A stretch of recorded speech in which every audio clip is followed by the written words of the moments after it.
Good evening, everybody. I'm a little bit early today just because, well, quite frankly, it was a more convenient time for me to do the video today, about 6:30 rather than 9 o'clock at night when I normally do it. So I'm just coming at you guys with some news, some updates of the day, some big things going on. Of course, as always, if you'd like to support, please share our video. Hit the share button right now. Just share, post it to your timeline. Share us out there. Come by the shop. Check out our coffee. It's really great. Buy it online, brewedco.com. You can donate.brewedco.com, brewedco.com. Share it out there. Spread the word. Ask people to like us. Do that kind of stuff. I don't know. Just support us if you want to support us. If you don't, you just want to listen to my soothing voice, thank you for that compliment. So, I've got a couple things I want to cover today. One, been getting a lot of reports about local health departments in Lexington and Louisville are starting to push back pretty hardcore. We also have the governor coming out saying he's not going to set any goals. We have a unemployment director who unfortunately it appears has killed himself. We have some action items for you guys. We have a new lawsuit. It's been filed by a bar and restaurant. I'm going to talk a little bit about that. Once again, I'm not a lawyer, but I have some legal analysis for you guys on that.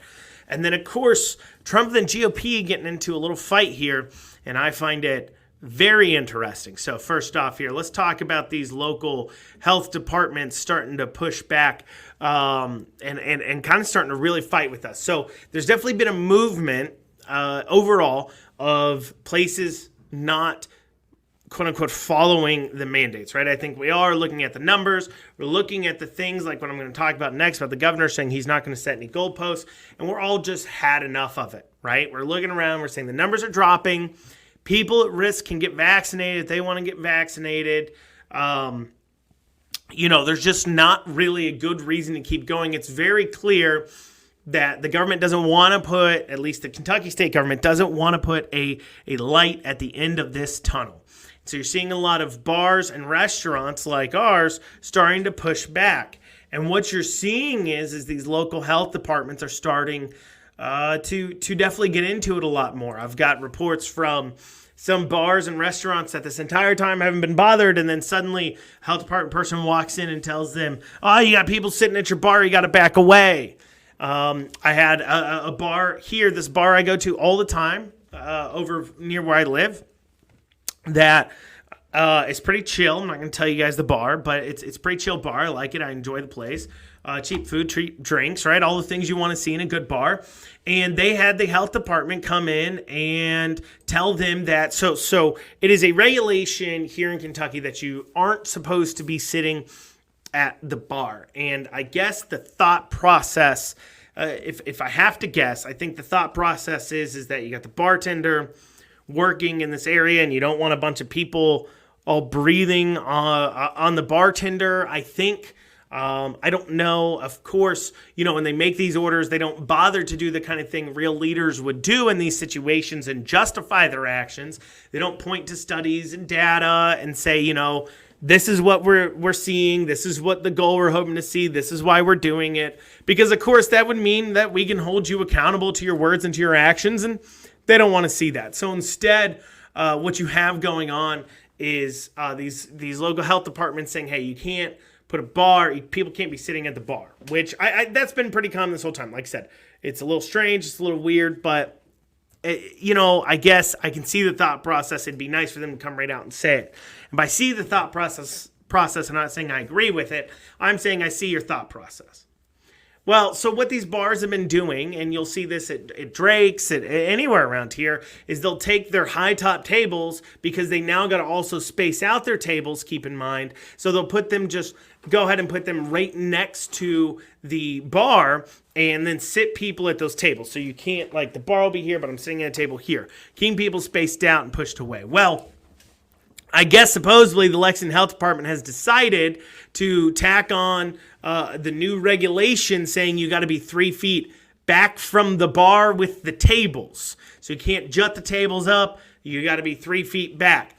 And I'm telling you, as somebody who's been watching these, I don't know that I have seen that change in a single order. What this is I believe an internal decision-making process. And to give you an example of some of the ones we've seen for us, so one of the things we saw, for example, is dealing with masks was so if a person can't wear a mask, ADA says if they say they have a medical exemption, you can't question them on that.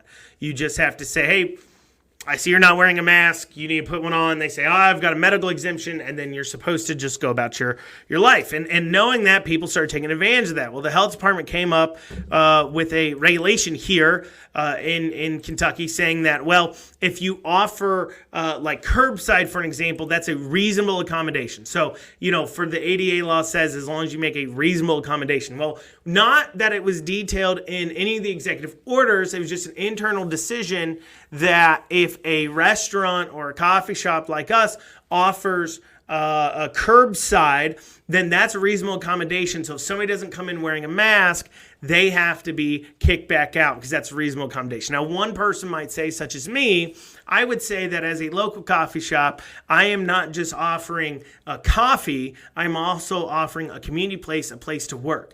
So it is not a reasonable accommodation for me to require you to do curbside because you can't wear a mask, because I don't just offer coffee, I'm offering an environment, I'm offering something different. That would be, but their thought process is that that's the case. So when they came in, they cited us for a mask mandate. We pointed to that. We said, well, listen, these individuals, they told us they have a medical exemption. So, we're letting them in there. And they said, well, you offer curbside to go. That is your reasonable accommodation. We said, where is the law? Where is the statute? Where is it in the mandate that is the case? And their response is that, well, here's an email. They literally showed us an internal health department email detailing the policy they're saying to me. And it's from, I don't know, let's say Karen at the health department. I was like, I don't know no Karen. I don't remember Karen being elected to get to make laws and make the rules here. So an internal email is not the same thing as a statute. But that doesn't mean the health department hasn't decided to go ahead and make up their own rules as they go. And you'll see this all the time. You'll see them interpreting this. And, you saw this even before this. You could see this a lot of times, like police, for an example, where they don't really know all the laws, especially as it gets real deep down into it. They know a guy or some other officer told them one thing and then tells them another thing. And so in turn, then they go ahead and they just think, hey, this is the rules, right? Well, you have the same thing going on at the health department. They've now decided here in Lexington, I guess, that you can't sit at a bar at a high top table. The high top table has to be 3 feet back. So I'm talking to this bar manager, and the bar manager's like, Andrew, I am just tired of having to reorganize this bar and bar tables constantly. Because, I put them here and I space them out there. And now I'm told I got to be back here. So though he increases the capacity, which, once again, I wasn't ever asking him permission for my capacity, but I understand other people are not the same individuals as us. They're not quite willing to push back. They're not quite willing to give the proverbial middle finger to the government quite the same way we are. So I don't expect them to necessarily do the same things we're doing. It's unreasonable of me to expect every business owner to do it. If they want to lose their business and not fight for it, that is their prerogative, I guess. You don't want to fight for a business, you just want to lose it. That's okay. That's what you can do. If you think you can hold on to your business and you don't need to necessarily fight for it, I understand why you wouldn't be pushing back too much if you think you're going to hold on to it. And so what they do is they come in here and they say, okay, you can have a 60% capacity, but you still got to be 6 feet apart, and we're going to enforce that. And now you got to be 3 feet back from the bar. And now you have a 60% capacity you got to worry about.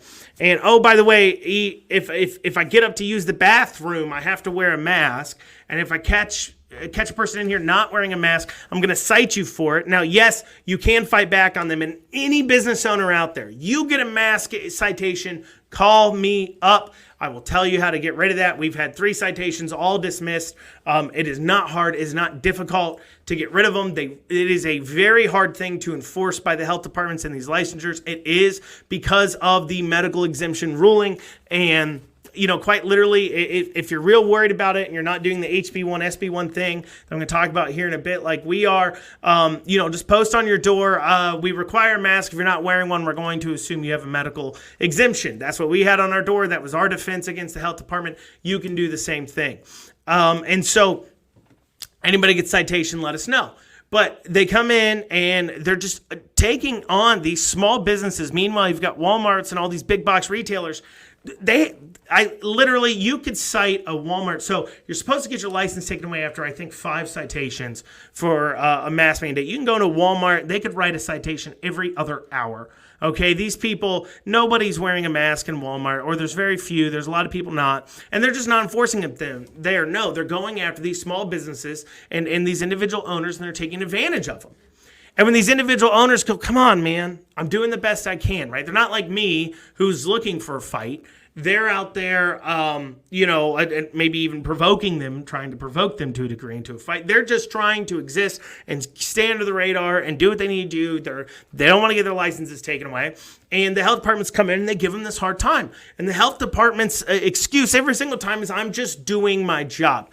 Yeah, and your job can also be to walk away. Let's stop pretending for 5 seconds just doing your job is a forgivable excuse for doing things you know is wrong and you disagree with. Because when a person says, man, you're giving me a hard time, look, man, I'm just doing my job, you're making it clear that you cannot justify what you're doing.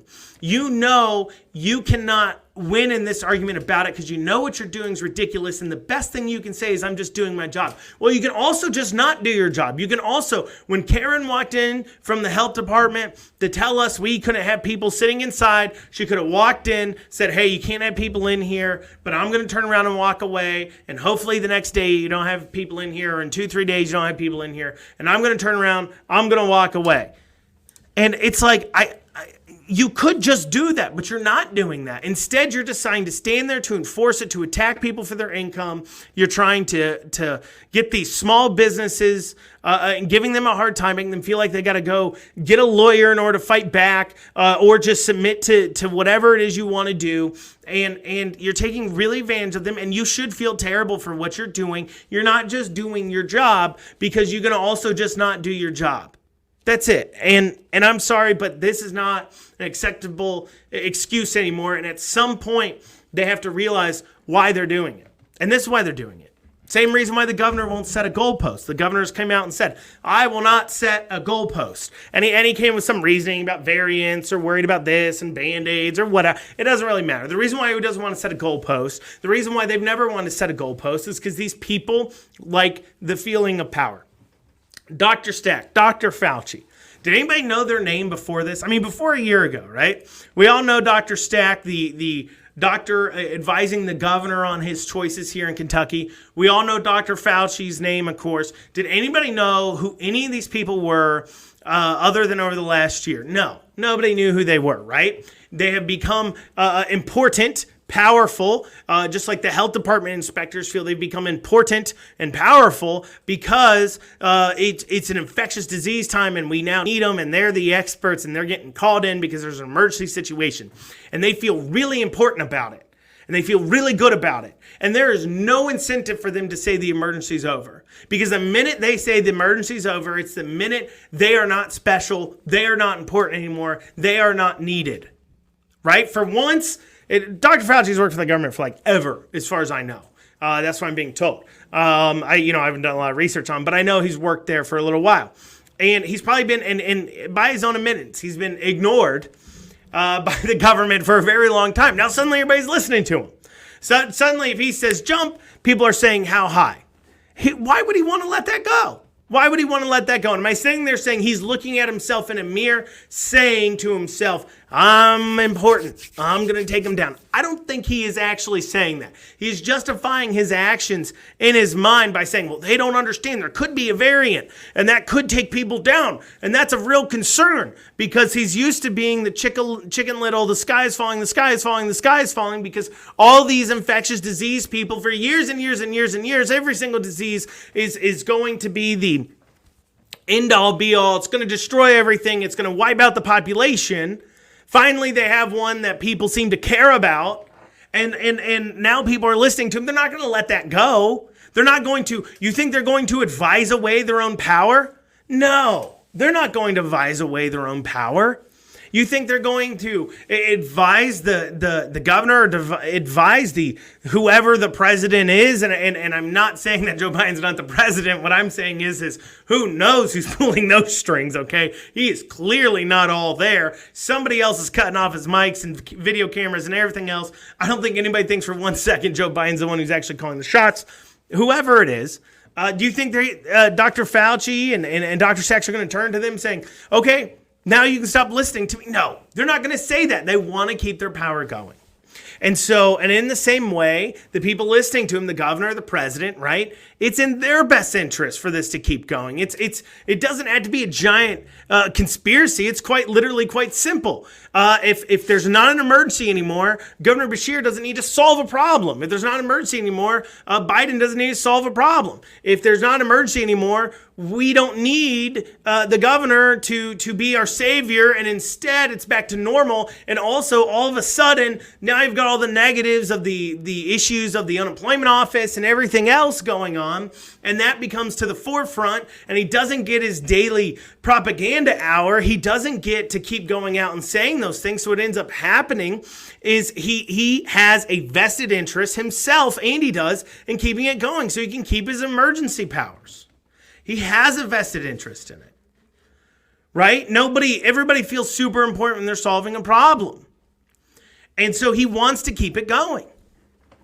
So no, the governor won't set a goalpost. No, these health departments won't stop attacking these small businesses. And they're not going to, because it makes them feel special. And we have to demand they stop. And we do this by pushing back. We do this by fighting. We do this by refusing to comply.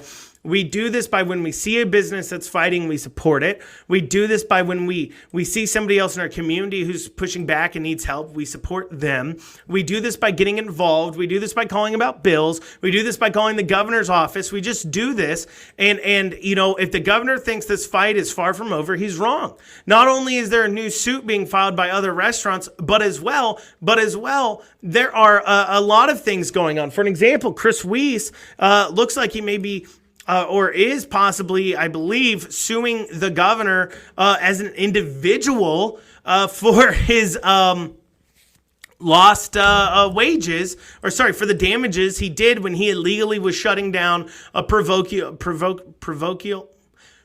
Christian schools, the religious schools, which he wasn't allowed to be doing. For those 7 days, he shut them down, and he was going against Cuomo v. Diocese there out of the Supreme Court for those 7 days. It looks like, or Toledo Health Department v.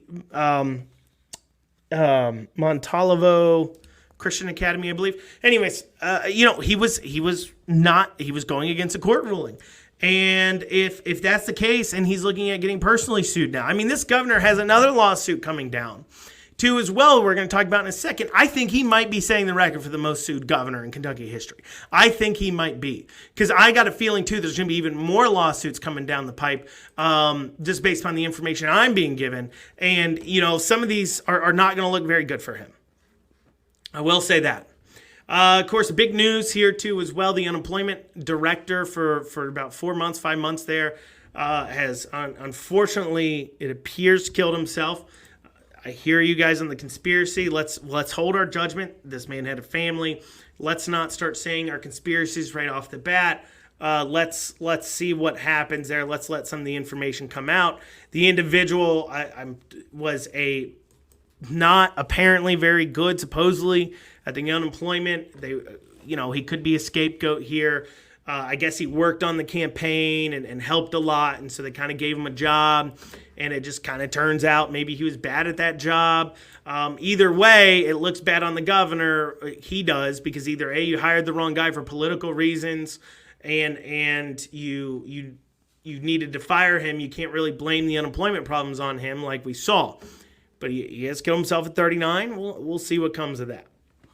Some action items for you guys. We got SB 8. That's the not the anti-vax bill, but the anti-mandated vaccine bill. And I got to tell you this much too. If you're the kind of person that wants another person to stick a a needle in their arm and inject themselves with a medicine because it makes you feel better because of your concern and your worry or poison or whatever you want to call whatever they're putting in them. If you are the kind of person that wants to force somebody else to take a vaccine, force them.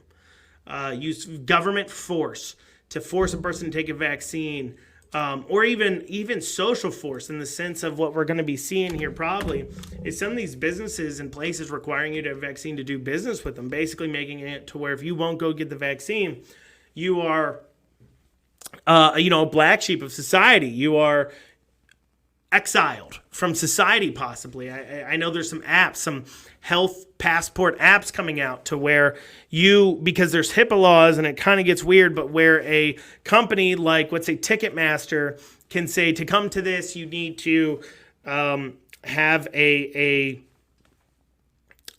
your temperature, have a vaccine, and test negative for COVID, whatever they could say. They could say whatever they wanted to.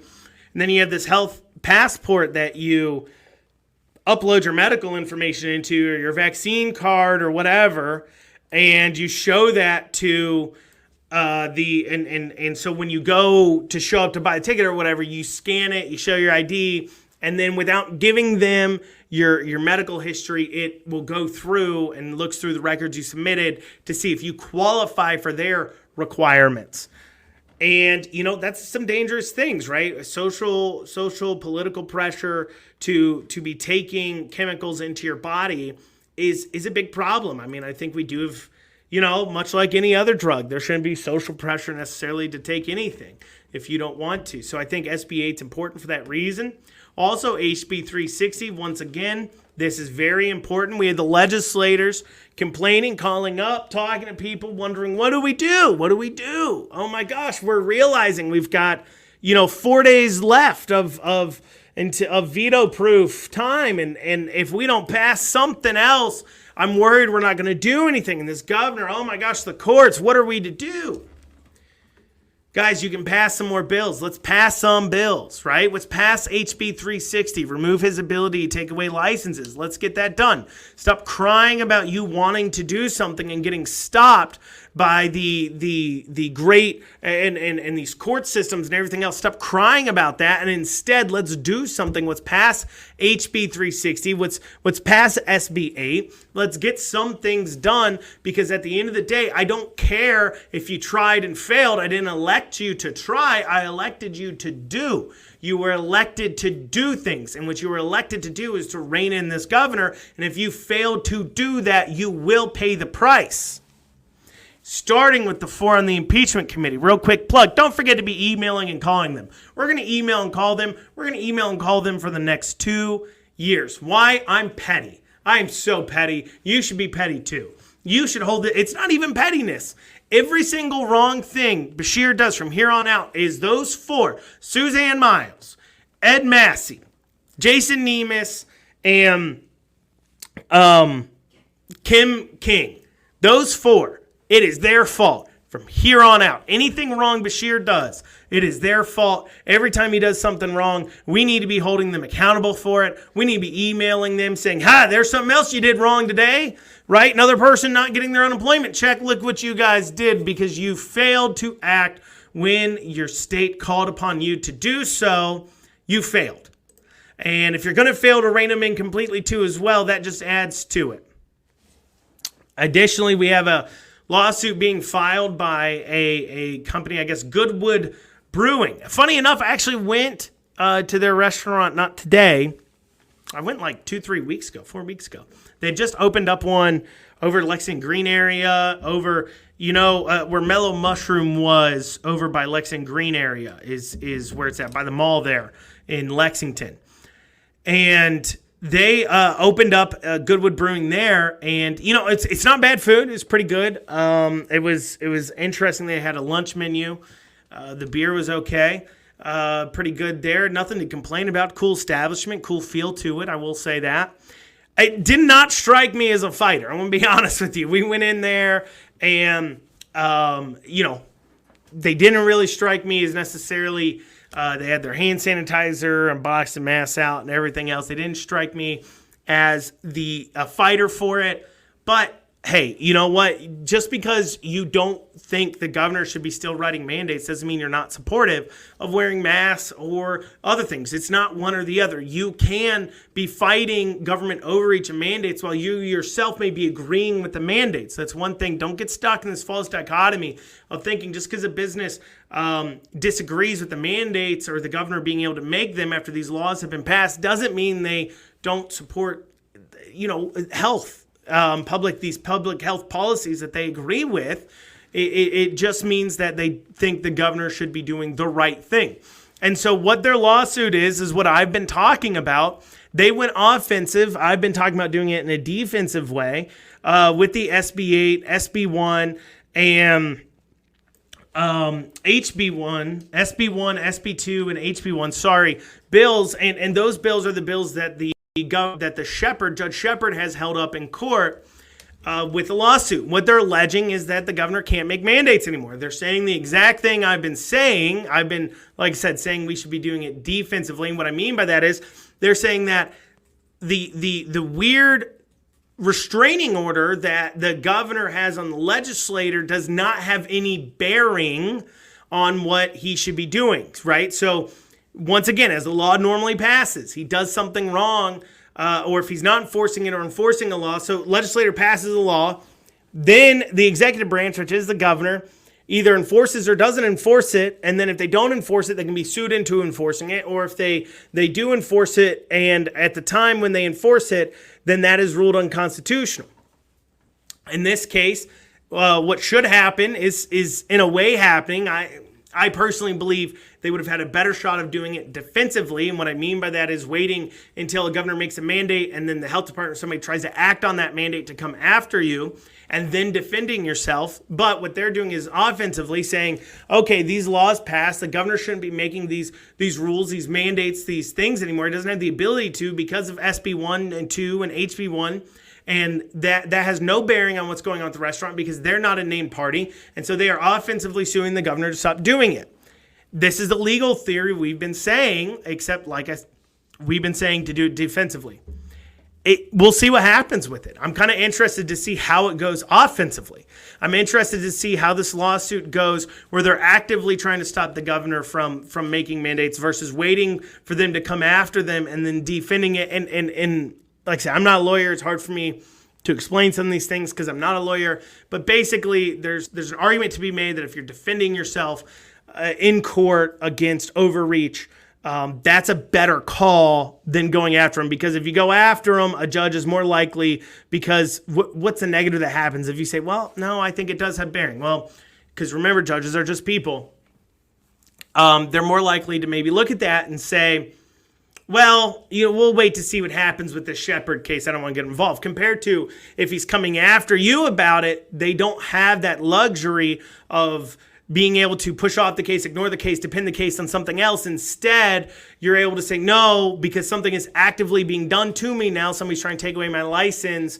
That creates the case law where other people can't have their license taken away. That would be the suggestion. That was my kind of suggestion about it. However, the active attack is also something good, interesting. It is worth supporting them. Go support Goodwood, buy their beer, drink some beer. Go check them out. Go to their place, right? And I think it is interesting to see kind of what happens there. And like I said, this governor might be the most sued governor I've seen. So that lawsuit there by Goodwood, SB1, SB2, and HB1 fighting on the same legal theories we've been talking about. In national news, we have Trump pushing back on the GOP. We've got two things occurring. One, Trump putting out a statement saying, stop, same thing we've been saying, stop giving to the Republican Party. Don't give to the party. He's saying instead give to my PAC. He's saying the Republican Party is corrupt. They're not standing on what they stand on. They're cronies. Their cronyism they involve in. It's bad. They need to be held accountable to the platform they stand on. The same stuff we're saying, same thing I fight for. So I agree with that statement. I do agree you shouldn't be giving to the party. You should be giving to candidates. I believe we do need to hold the party accountable. I agree 100% with what Trump is saying there. We also have Trump sending a cease and desist to the GOP saying you can't use his image or likeness anymore. And the GOP saying, no, we can do that. Now, Am I saying that means necessarily Trump's at war with the GOP in that way? I don't know. Trump's a marketing guy, right? So as a marketing guy, it's a Trump name. He loves his name, Trump, up on the buildings, right, and everything else. He's a marketing guy. He's a business guy, and and he's a brand, right? Trump is a brand too, as well. Okay, we all know this. You're fired, everything else, right? The hair, right? He's a brand. And as a brand, you need to protect that brand. And so this could maybe not be him saying, hey, I'm going to war with the GOP in that sense. Now, obviously, the statement he made of saying don't donate to the Republican Party, instead donate to my PAC that wants to fix the Republican Party, one could say that is maybe a little more shot across the bow. But I would say the cease and desist is more about his marketing brand and protecting that personally than it is necessarily about wanting to go head-to-head with the GOP. That being stated, I believe he's seeing the same thing we're all seeing, right? The party is disconnected from what's going on the ground. The base, the group, everybody involved, right? There's a lot of questions. There's questions about the election integrity. There's still questions about supporting Trump. We saw what the Republicans were doing as far as not supporting Trump goes, and that's creating a lot of issues amongst the base. You also have issues of the party as a whole. Take for Kentucky, for example, not listening to what the voters and the party want them to do. The voters and party want them to impeach Beshear. They want to hold him accountable. They did not listen. They did not do what they said they were going to do. They have yet to rein him in.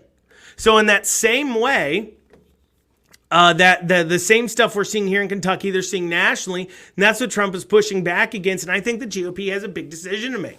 Are you going to keep going down this path of being the cronyism, big business type party, or are you going to be the party of the Constitution you claim to be? Are you going to stand up for people's rights?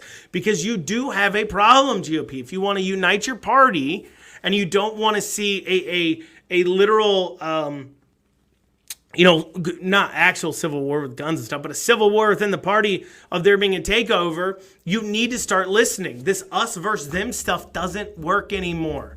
Not when you do the same things the Democrats do, right? Or a version of the same things. You've got to stand by your words there, and you haven't been doing it, and that's what you're losing people on. That's what Trump is attacking the GOP on. So it's interesting to see that occur.